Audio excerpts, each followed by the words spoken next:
Hi, everybody. I am your host, Anthony from Big Apple Hockey. Just wanted to jump on here quick and talk about the trade today with the Islanders sending Josh Bailey to the Chicago Blackhawks for 2026 second round pick. In return, the Islanders get future considerations or AKA nothing. Um, Josh Bailey. Before we kind of start on the trade itself, um, I gotta say, congrats, Josh Bailey, on his stellar career with the New York Islanders.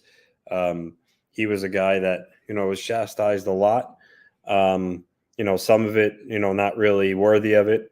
He was a guy that, honestly, when he was drafted in 2008, 2009, he was not ready. The Islanders were devoid of talent at that time, and they rushed him.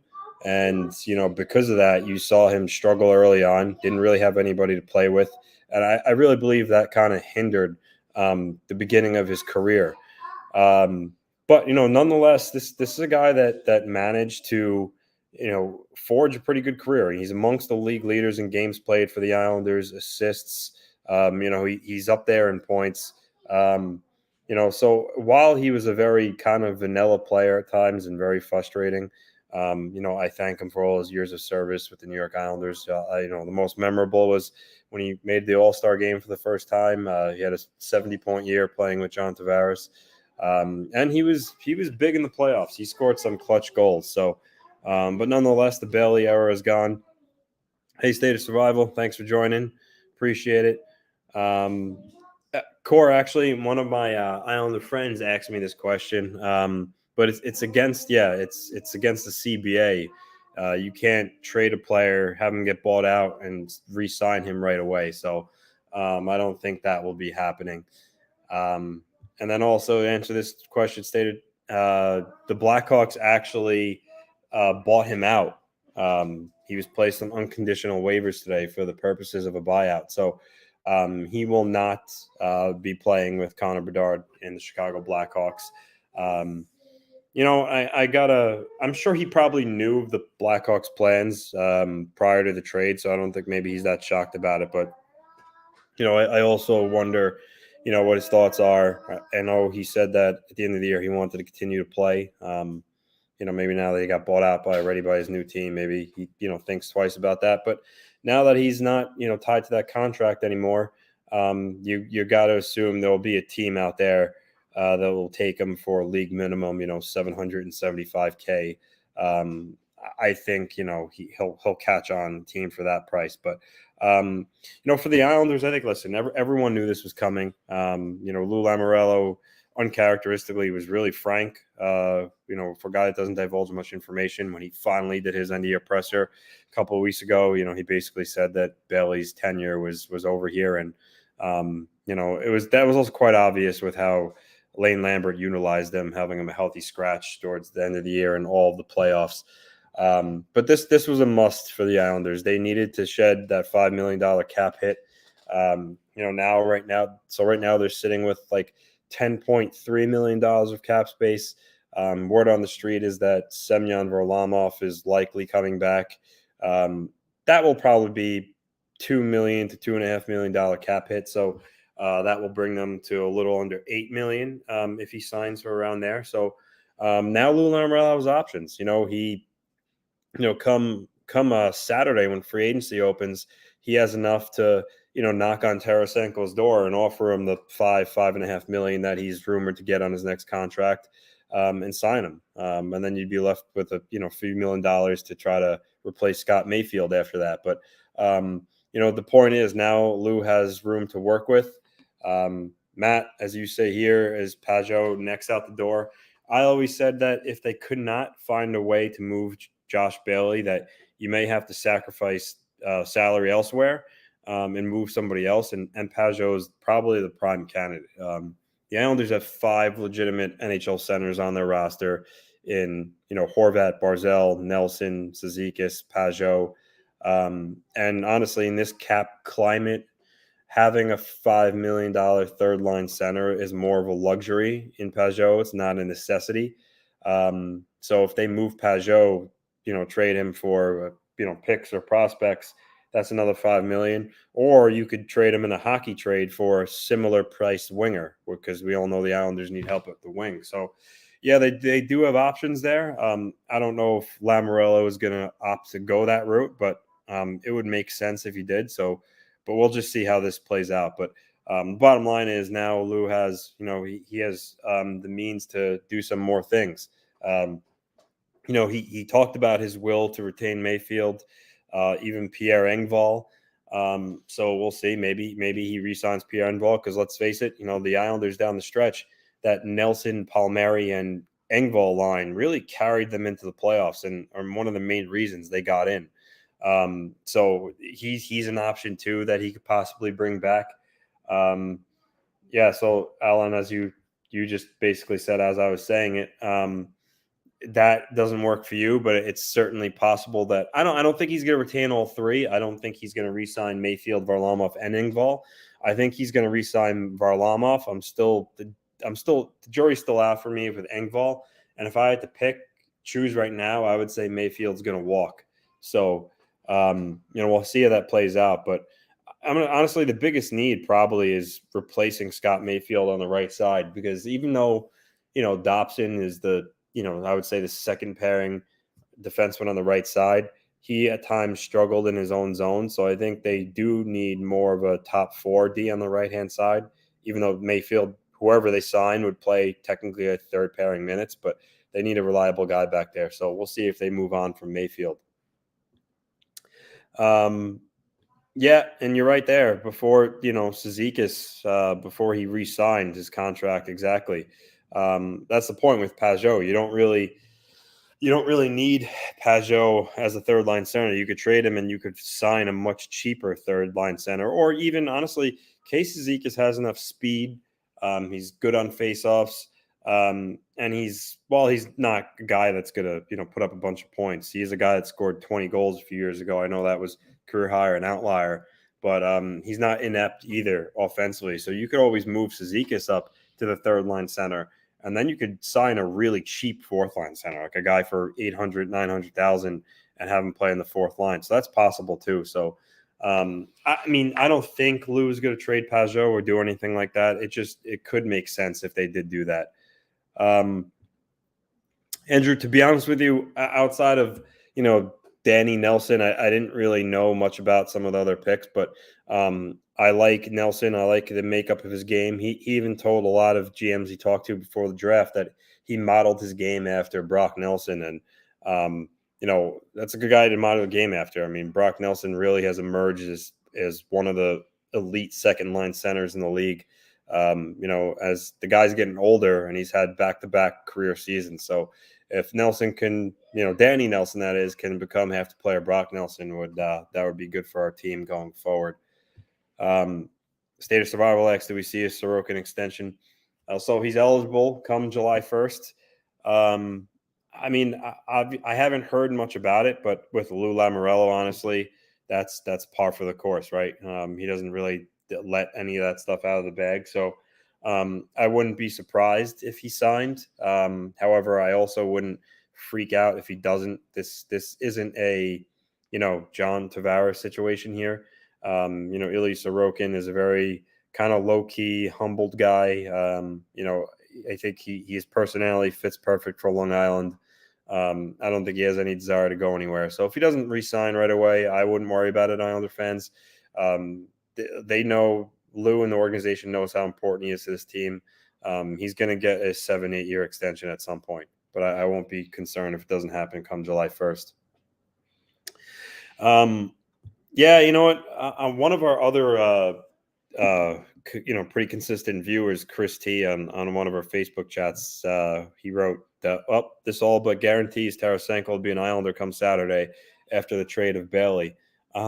So I wouldn't go that far, but yeah, I mean, when you consider how Tarasenko had the Islanders on his list of teams that he would go to when he originally X'd out from St. Louis, 2 years ago, and then the fact that after he was traded to the Rangers, Elliot Friedman in that subsequent 32 Thoughts said that Tarasenko had wanted to be traded to the Rangers, Islanders, or Devils. So, the Devils aren't going to bring them, aren't really going to be fit for him. They just handed out 2 long-term contracts. They still need to maybe figure out if they're going to get Hellebuck. So I don't see him going there. It seems like he's probably going to move on from the Rangers. So yeah, the Islanders certainly, barring obviously moves before Saturday at noon, they have the cap space to, hand out to Tarasenko. So we'll see what happens. I'll be happy if they sign him, but at the same time, I won't lose any sleep if they don't. But I think the next step, though, is right now, I think you're going to see Semyon Varlamov resign. Yesterday, I think it was Dave Pagnotta. No, not Dave Pagnotta. It was Andrew Gross was saying on the draft floor that Lou was in a long discussion with Paul Theophanis, the agent for Semyon Varlamov, and oddly enough, Vladimir Tarasenko as well. So, and then prior to that, there's been some murmurs that, Varlamov is leaning towards re-signing with the Islanders. So I won't be surprised if that happens before free agency starts on July 1st. We'll see. But I honestly, at this point, I really would be surprised if Varlamov didn't come back. Yeah, you know what? I don't put that on Lou.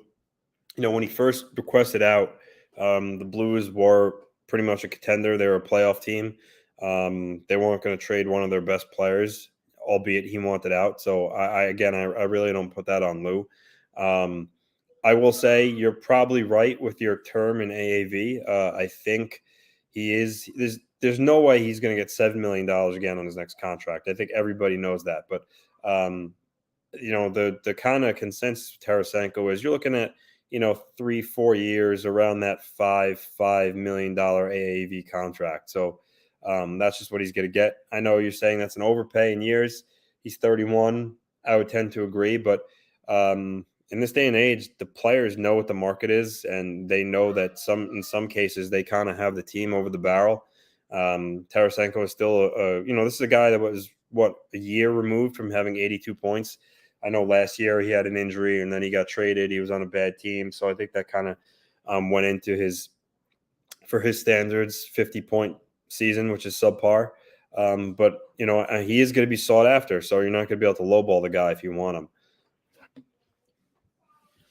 Now, the other thing to remember is on kind of like the Ranger side of things here, the Larry Brooks touched on it before. The last day for buyouts is actually tomorrow, not today. So for any Ranger fans wondering about Barclay Goodrow, it's still possible he could be bought out by being placed on waivers at noon tomorrow for the purposes of a buyout. So we'll see what happens there. Other names to look out for.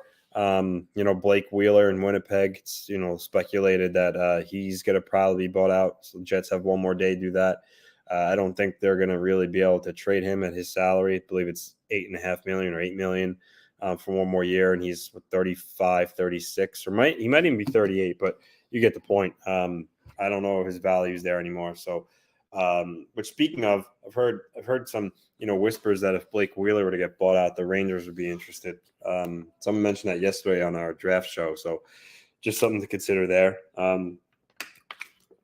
But, there was not much activity at all last night in round one. Today there were already a couple of moves, obviously the Bailey trade, and then the Oilers traded Keller Yamamoto and Klim Kostin to Detroit. Again, pure dump. The Oilers got nothing in return. So between now and when free agency opens on July 1st, I think you're going to see a little bit of storm of trades here. Still a lot of guys out there. Elias Lindholm probably leads the pack. Michael Backlund, another Calgary Flame. Noah Hannafin, another Flame. Then you have Mark Scheifele, Connor Hellebuck, Alex DeBrincat. So it's going to be interesting the next couple of days. And then obviously you got to mention Erik Karlsson in there too, as Erik Karlsson might be traded if the Sharks can find a team that would be willing to, work something out with him. But yeah, so I'm looking forward to, the next couple of days here. Going back to the Islanders, they have holes they have to fill. Like I said, they have to replace Scott Mayfield. They need to take care of the backup goalie situation. It looks to be Varlamov. And, if Lou wants to upgrade elsewhere, maybe again, bringing in a guy like Tarasenko. And that's not even mentioning, by the way, which Lou touched on the other day, Zach Parise hasn't, made a decision yet on whether he wants to keep playing hockey. So if Parise decides he wants to play, then Lou's definitely going to bring him back, and why not? I mean, the guy scored 21 goals last year and was the hardest worker on the team. I would take him back any day of the week if he wants to come back. Also takes up another roster spot, which makes things a little tricky, but I would definitely take Zach Parise back if he wants to play next season. State of Survival asking, does Holmstrom play full time? Again, was I was just touching on, roster spots right now. If they were to add, let's say no forwards, which I don't see happening, but if that was the case, then yeah, there's probably a spot for him. But again, the re-signing of Parise or Engvall or anyone like that probably bumps Holmstrom out of a spot, because you got to assume that unless injury, the fourth line of Martin, Zizekas, and Clutterbuck are going to get there one more year. Clutterbuck and Martin each have one more year left, so this is probably going to be their last hurrah. So they're going to be together, and then top line's pretty much already set. So won't be much room for Holmstrom if they make some additions. But I do like him, and honestly, if he's not going to have a full-time spot next season, I also wonder if there was somewhere where Lou wanted to upgrade, if he could be used in a trade, because right now, like I said, it seems like there might not be room for him. So we'll see what happens. And on that note, too, I wouldn't totally count out Oliver Wahlstrom being moved if the right deal came along. I don't know what his value is. He's coming off a major ACL injury, but I wouldn't be surprised if Lou kind of had feelers out there for him.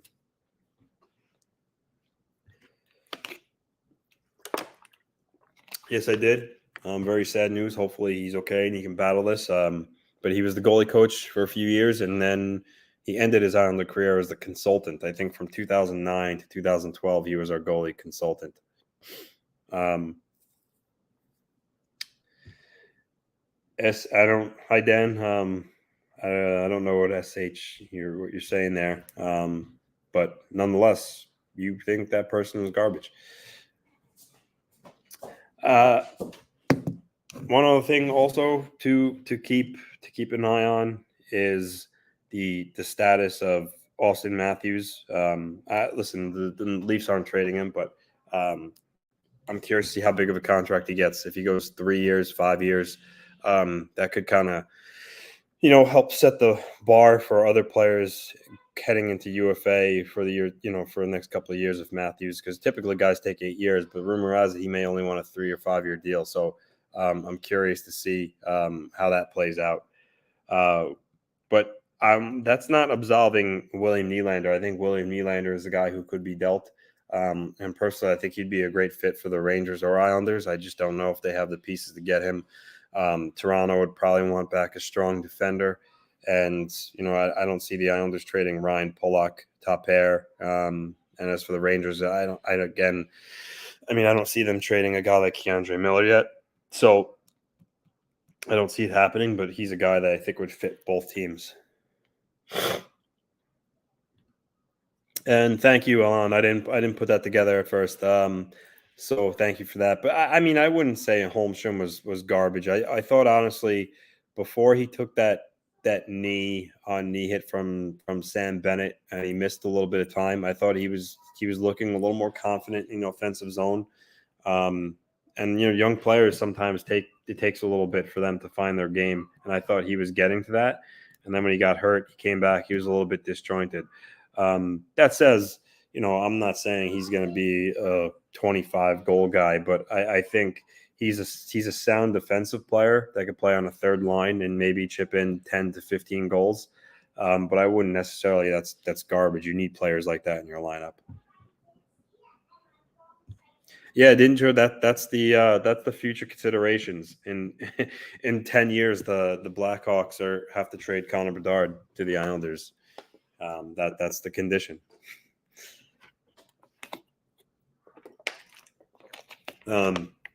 Also keep in mind on Saturday, we'll be doing our free agency special, probably starting, maybe at 11, the hour before, or at 12. Me, Philk, Marc is traveling. It's hard to keep tabs on that guy. It really is. He's always somewhere. But I would hope he'll be joining us for a little bit too. We did it last year. It was a lot of fun. So just keep an eye out for that. I'm sure Marc will do the teaser post for that in the next couple of days. I would love to get Alex DeBrincat as well. However, it seems like his list of teams that he originally gave to Ottawa were Nashville, Florida, Vegas, and honestly Detroit. That Elliot Friedman was saying that they're the favorite, and most people would be like, "Well, why does he want to go play for Detroit? He's from Michigan." So it seems like he, kind of wants to go home. So as much as I would love the Islanders to get him, I don't think they're in the mix. I think he's going to go to Detroit. Yeah. Marc cracks me up. I never seen somebody so bad at names as him.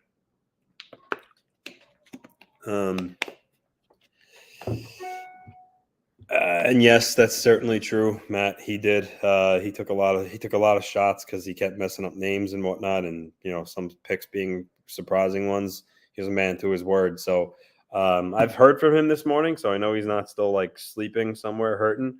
But he was pretty banged up there at the end of our telecast last night.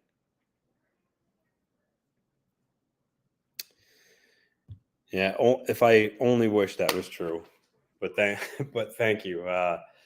It would be really nice to get the Brinket. I just think he's ticketed to go elsewhere, probably Detroit.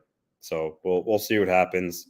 The last I heard update on him was Pierre Dorion last night said that things weren't really close yet because they hadn't gotten to the point yet where other teams were allowed to speak with DeBrincat about an extension, but they are shopping him right now.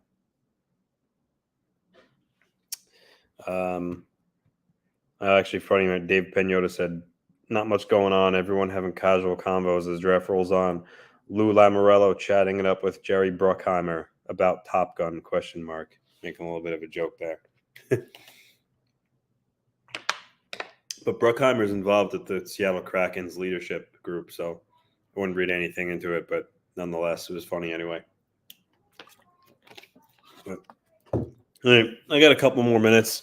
I just wanted to hop on quick, talk about the Josh Bailey trade as I thought it was justified. This is a guy that's been talked about being traded for so long, and so many Islander fans, mostly the pessimists were like, oh, he can't move Josh Bailey without giving up an arm and a leg and my first child to be born, that kind of thing. And it just proves that, sometimes I think us as fans kind of overshoot of what things really cost out there in the climate when it comes to moving people.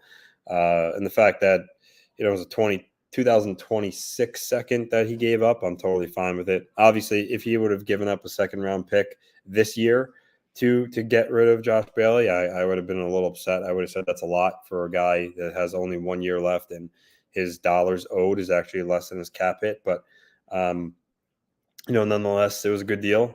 Let's face it, or at least my opinion, a second round pick 3 years from now, it doesn't literally mean anything to me. So good move by Lou. He had to do what he had to do to get rid of that salary because I mentioned this before. So last year, Lou failed to move cap space before free agency. And you know what that did, guys?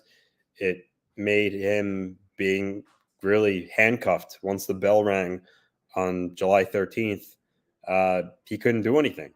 He wanted to get a seat at the table with Johnny Gaudreau, and he would have listened because let's face it, once the Flyers are out, Gaudreau totally kind of shifted his focus on really whoever offered them the best money that was still somewhat close to home, but Lou couldn't do it. He didn't have the cap space.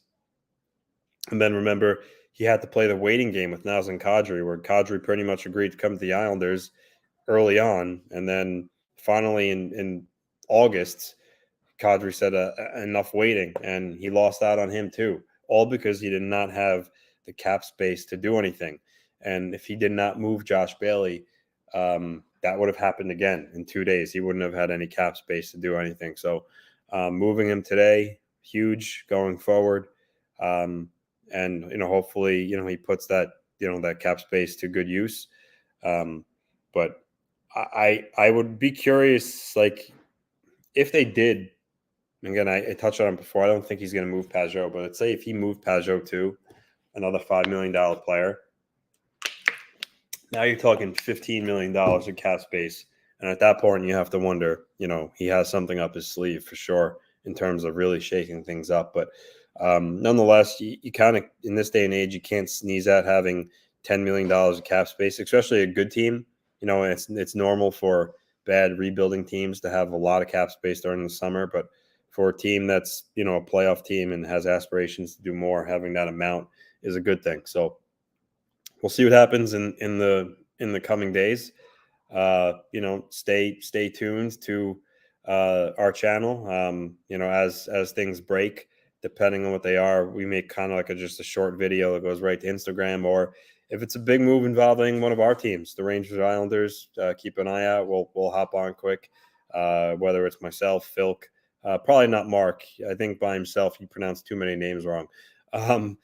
But yeah, just keep an eye on that. We love talking hockey. We love when big news breaks and trades happen because this is what we live for. So just keep an eye out. I'll talk to you guys down the line. Appreciate the 22 of you that kind of joined in short notice and watched. It's always appreciated.